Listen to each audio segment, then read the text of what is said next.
Chapter 2. Matthew Cuthbert is surprised. Matthew Cuthbert and the sorrel mare jogged comfortably over the 8 miles to Bright River. It was a pretty road, running along between snug farmsteads, with now and again a bit of balsamy fir wood to drive through, or a hollow where wild plums hung out their filmy bloom. The air was sweet with the breath of many apple orchards, and the meadows sloped away in the distance to horizon mists of pearl and purple, while the little bird sang as if it were the one day of summer in all the year. Matthew enjoyed the drive after his own fashion, except during the moments where he met women and had to nod to them, for in Prince Edward Island you are supposed to nod to all and sundry you meet on the road, whether you know them or not. Matthew dreaded all women except Marilla and Mrs. Rachel. He had an uncomfortable feeling that the mysterious creatures were secretly laughing at him. He may have been quite right in thinking so, for he was an odd-looking personage with an ungainly figure and long iron-gray hair that touched his stooping shoulders, and a full, soft brown beard which he had worn ever since he was 20. In fact, he had looked at 20 very much as he looked at 60, lacking a little of the grayness. When he reached Bright River, there was no sign of any trains. He thought he was too early, so he tied his horse in the yard of a small Bright River hotel and went over to the station house. The long platform was almost deserted, with the only living creature in sight being a girl who was sitting on a pile of shingles at the extreme end. Matthew, barely noting that it was a girl, sidled past her as quickly as possible without looking at her.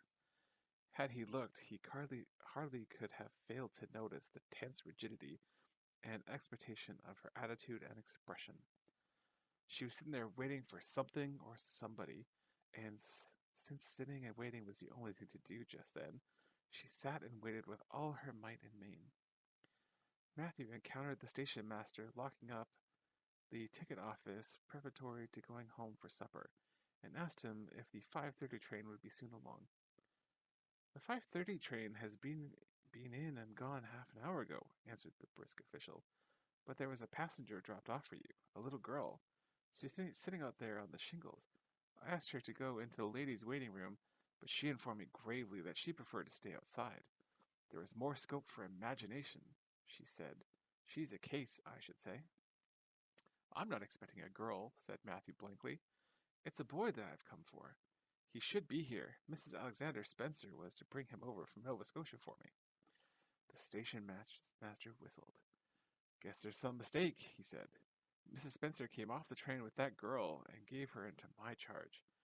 She said you and your sister were adopting her from an orphan asylum and that you would be along for her presently. That's all I know about it, and I haven't got any more orphans concealed hereabouts." "I don't understand," said Matthew helplessly, wishing that Marilla were on hand to cope with the situation. "Well, you'd better question the girl," said the station master carelessly. "I dare say she'll be able to explain. She's got a tongue of her own, that's certain. Maybe they were out of boys of the brand you wanted."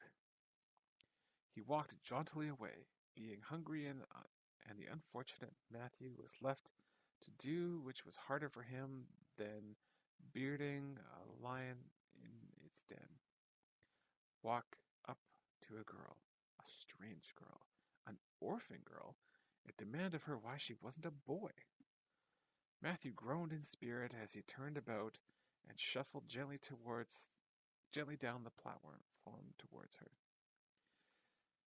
She had been watching him ever since he passed her, and she had her eyes on him now.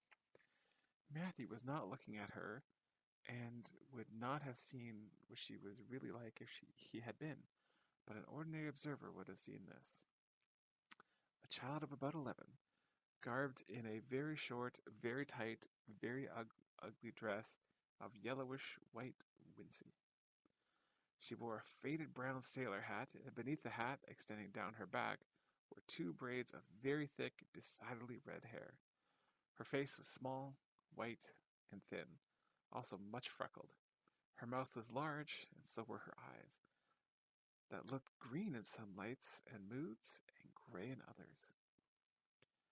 So far, the ordinary observer, an extraordinary observer, might have seen that the chin was very pointed and pronounced, that the big eyes were full of spirit and vivacity, that the mouth was sweet-lipped and expressive, that the forehead was broad and full.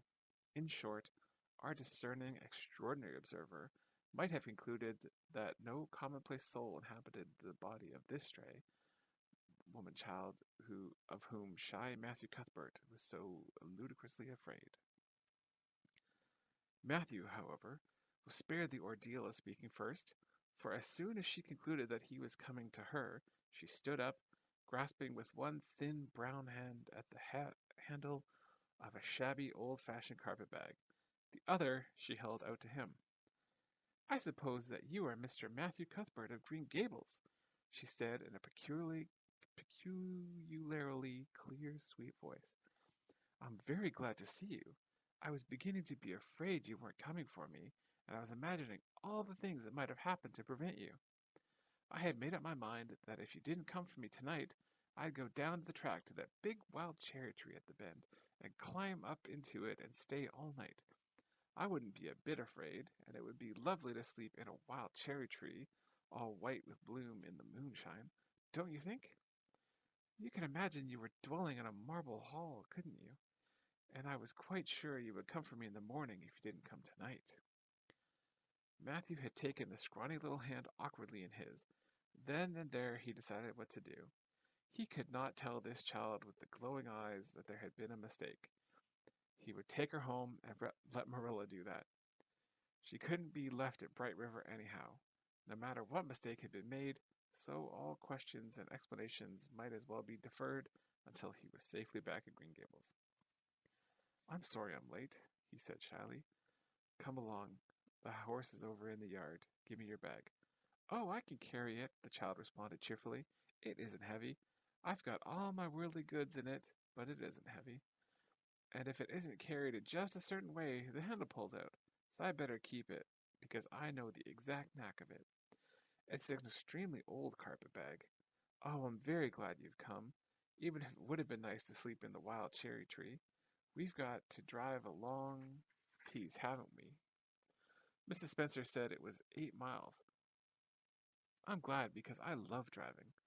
Oh, it seems so wonderful that I'm going to live with you and belong to you. I never belonged to anybody. Not really.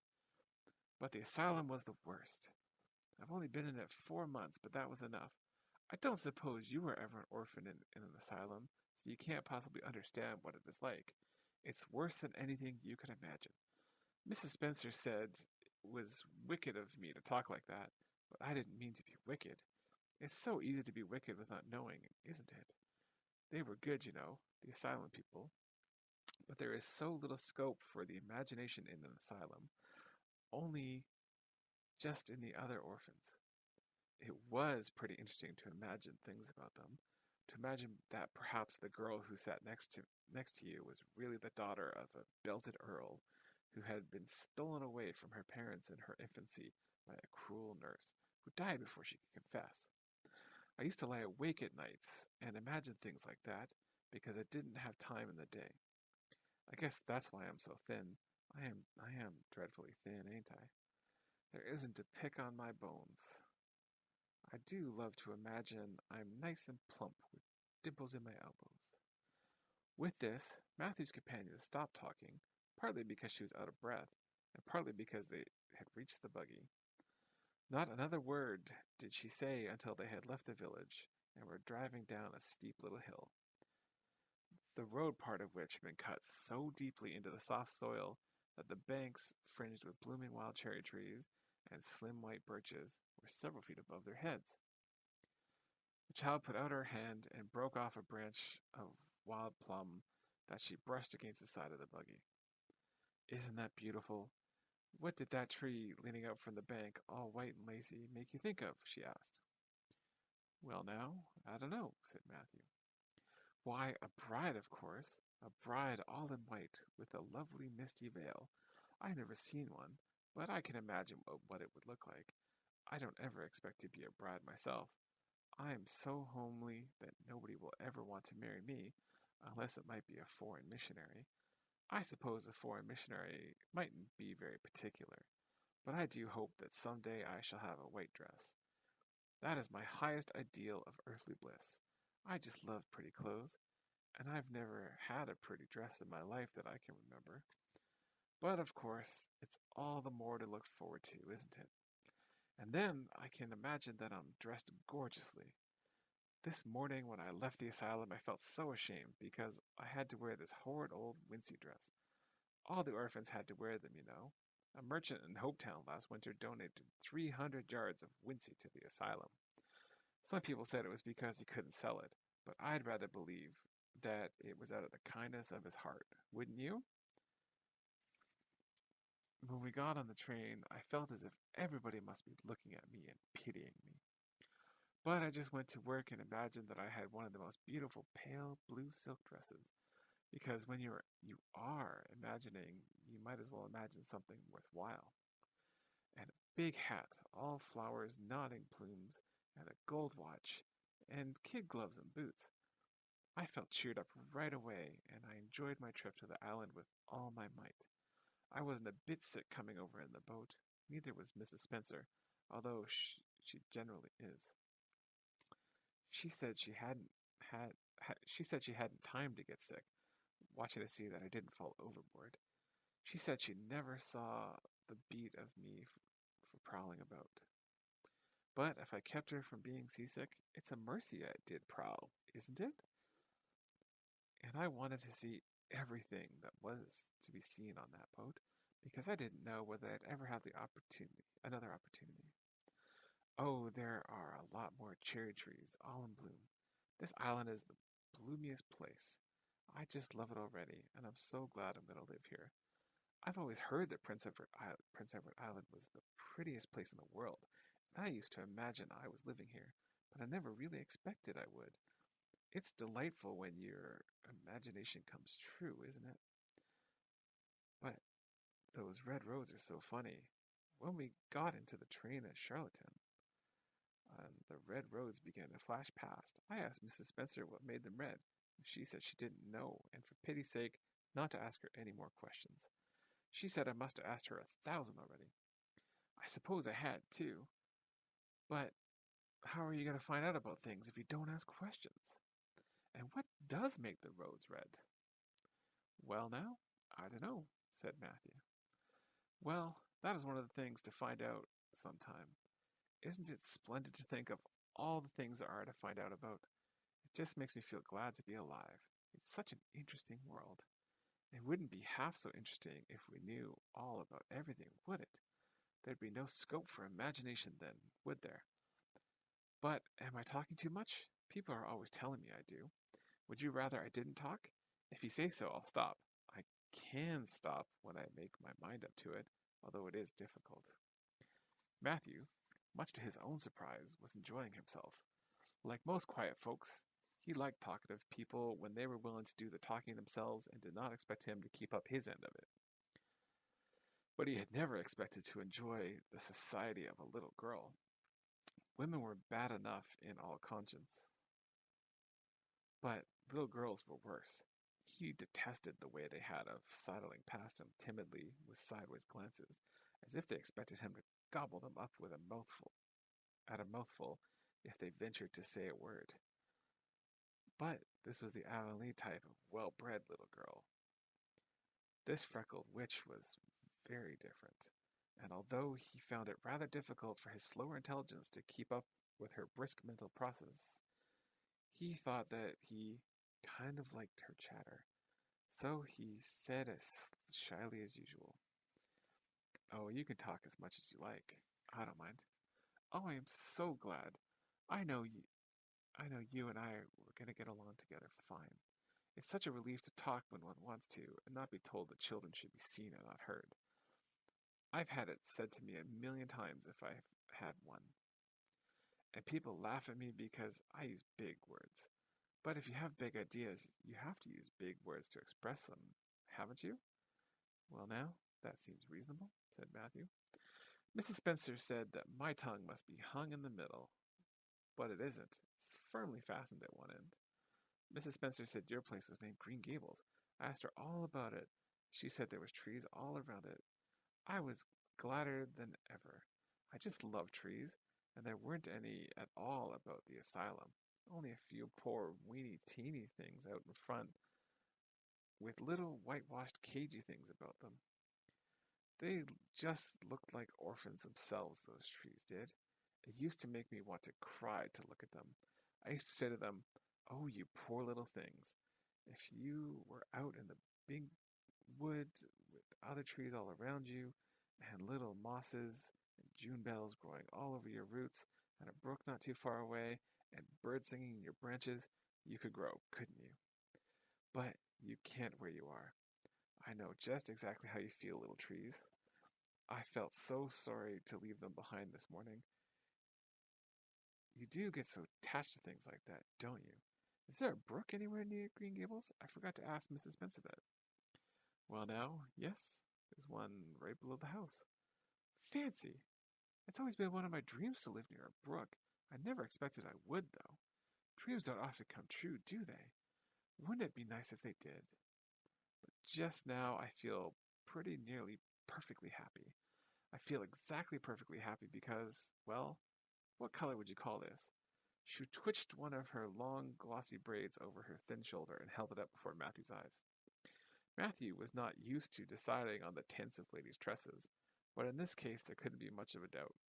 "It's red, ain't it?" he said. The girl let the braid drop back with a sigh that seemed to come from her very toes, and to exhale forth all the sorrows of the ages. "Yes, it's red," she said resignedly. "Now, you know why I can't be perfectly happy. Nobody could who has red hair. I don't mind the other things so much, the freckles, the green eyes, and my skinniness. I can imagine them away. I can imagine that I have a beautiful rose-leaf complexion and lovely starry violet eyes, but I cannot imagine that red hair away. I do my best. I think to myself, now my hair is glorious black, black as the raven's wing. But all the time I know it is just plain red, and it breaks my heart. It will be my lifelong sorrow. I read of a girl once in a novel who had a lifelong sorrow, but it wasn't red hair. Her hair was pure gold, rippling back from her alabaster brow. What is an alabaster brow? I never could find out. Can you tell me?" "Well, now, I'm afraid I can't," said Matthew, who was getting a little dizzy. He felt as he had once felt in his rash youth, when another boy enticed him on the merry-go-round at a picnic. "Well, whatever it was, it must have been something nice, because she was divinely beautiful. Have you ever imagined what it must feel like to be divinely beautiful?" "Well, now, no, I haven't," confessed Matthew ingenuously. "I have, often. Which would you rather be if you had the choice? Divinely beautiful, or dazzlingly clever, or angelically good?" "Well, now, I don't know exactly." "Neither do I. I could never decide. But it doesn't make much real difference, for it isn't likely I'll ever be either. It's certain I'll never be angelically good." Mrs. Spencer said, "Oh, Mr. Cuthbert! Oh, Mr. Cuthbert! Oh, Mr. Cuthbert!" That was not what Mrs. Spencer had said. Neither had the child tumbled out of the buggy, nor had Matthew done anything astonishing. They had simply rounded the curve in the road and found themselves in the avenue. The avenue, so called by the Newsbridge people, was a stretch of road 400 or 500 yards long, completely arched over with huge, wide-spreading apple trees, planted years ago by an eccentric old farmer. Overhead was one long canopy of snowy, fragrant bloom. Below the boughs, the air was full of purple twilight, and far ahead, a glimpse of painted sunset sky shone like the great rose window at the end of the cathedral aisle. Its beauty seemed to strike the child dumb. She leaned back in the buggy, her thin hands clasped before her, her face lifted rapturously to the white splendor above.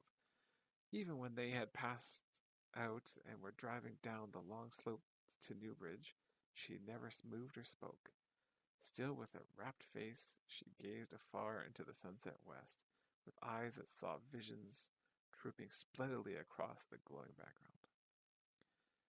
Through Newsbridge, a bustling little village where dogs barked at them and small boys hooted and curious faces peered from their windows, they drove, still in silence. When 3 more miles had dropped away behind them, the child still had not spoken. She could keep silence, it was evident, as energetically as she could talk. I guess you're feeling pretty tired and hungry, Matthew ventured at last, accounting for her long visitation of dumbness with the only reason he could think of. But we haven't very far to go now, only another mile. She came out of her reverie with a deep sigh and looked at him with the dreamy gaze of a soul that had been wandering afar, star-led. "Oh, Mr. Cuthbert," she whispered, "that place we came through, that white place, what was it?" "Well now, you must mean the avenue," said Matthew after a few moments' profound reflection. "It is a kind of pretty place." "Pretty? Oh, pretty doesn't seem like the right word to use. Nor beautiful either. They don't go far enough. Oh, it was wonderful. Wonderful. It's the first thing I ever saw that couldn't be improved on by the imagination. It just satisfied me here." She put one hand on her breast. It made a queer, funny ache, and yet it was a pleasant ache. "Did you ever have an ache like that, Mr. Cuthbert?" "Well, now, I just can't recollect that I ever did. I have it lots of times, whenever I see anything royally beautiful. But they shouldn't call that lovely place the Avenue. There's no meaning in a name like that. They should call it, let me see, the White Way of Delight. Isn't that a nice imaginative name? When I don't like the name of a place or a person, I always imagine a new one, and always think of them so. There was a girl at the asylum whose name was Hepzibah Jenkins, but I always imagined her as Rosalia de Vere. Other people may call that place the Avenue, but I shall always call it the White Way of Delight. Have we really only another mile to go before we get home? I'm glad and I'm sorry. I'm sorry because this drive has been so pleasant, and I'm always sorry when pleasant things end. Something still pleasanter may come after it, but you can never be sure, and it's often the case that it isn't pleasanter. That has been my experience anyhow. But I'm glad to think of getting home. You see, I've never had a real home since I can remember. It gives me a pleasant ache again just to think of coming to a really, truly home. Oh, isn't it pretty?" They had driven over the crest of a hill. Below them was a pond looking almost like a river, so long and winding it was. A bridge spanned it midway, and from there to its lower end, where an amber-hued belt of sandhills shut it in from the dark blue gulf beyond. The water was a glory of many shifting hues, the most spiritual shadings of crocus and rose and ethereal green, with other elusive tintings for which no name has ever been found. Above the bridge, the pond ran up into the fringing groves of fir and maple, as and lay all darkly translucent in their wavering shadows. Here and there, a wild plum leaned out from the bank like a white-clad girl tiptoeing to her own reflection. From the marsh, at the head of the pond, came the clear, mournfully sweet chorus of the frogs. There was a little gray house peering around a white apple orchard, and on the slope beyond, and although it was not quite yet dark, a light was shining from one of its windows. "That's Barry's pond," said Matthew. "Oh, I don't like that name either. I shall call it, let me see, the Lake of Shining Waters. Yes, that is the right name for it. I know because of the thrill. When I hit on a name that suits exactly, it gives me a thrill. Do things ever give you a thrill?" Matthew ruminated. "Well now, yes. It always kind of gives me a thrill to see them ugly white grubs that spade up in the cucumber beds. I hate the look of them." "Oh, I don't think that can be exactly the same kind of thrill. Do you think it can? There doesn't seem to be much connection between grubs and lakes of shining water, does there? But why do other people call it Barry's Pond?" I reckon because Mr. Barry lives up there in that house. Orchard Slope's the name of the place. If it wasn't for that big bush behind it, you could see Green Gables from here. But we have to go over the bridge and round by the road, so it's near half a mile further. Has Mr. Barry any little girls? Well, not so little either. About my size? He's got one about 11. Her name is Diana. Oh, with a long indrawing of breath. What a perfectly lovely name. Well, now, I don't know. There's something dreadful heathenish about it, seems to me. I'd rather Jane or Mary or some sensible name like that. But when Diana was born, there was a schoolmaster boarding there, and they gave him the naming of her. He called her Diana. I wish there had been a schoolmaster like that around when I was born then. Oh, here we are at the bridge. I'm going to shut my eyes tight. I'm always afraid of going over bridges. I just can't help imagining that perhaps, just as we get to the middle, they'll crumple up like a jackknife and nip us. So I shut my eyes, but I always have to open them for all when I think we're getting near the middle, because you see, if the bridge did crumple up, I want to see it crumple. What a jolly rumble it makes. I always like the rumbling part of it. Isn't it splendid there are so many things to like in this world? There, we're over. Now I'll look back. Good night, dear Lake of Shining Waters.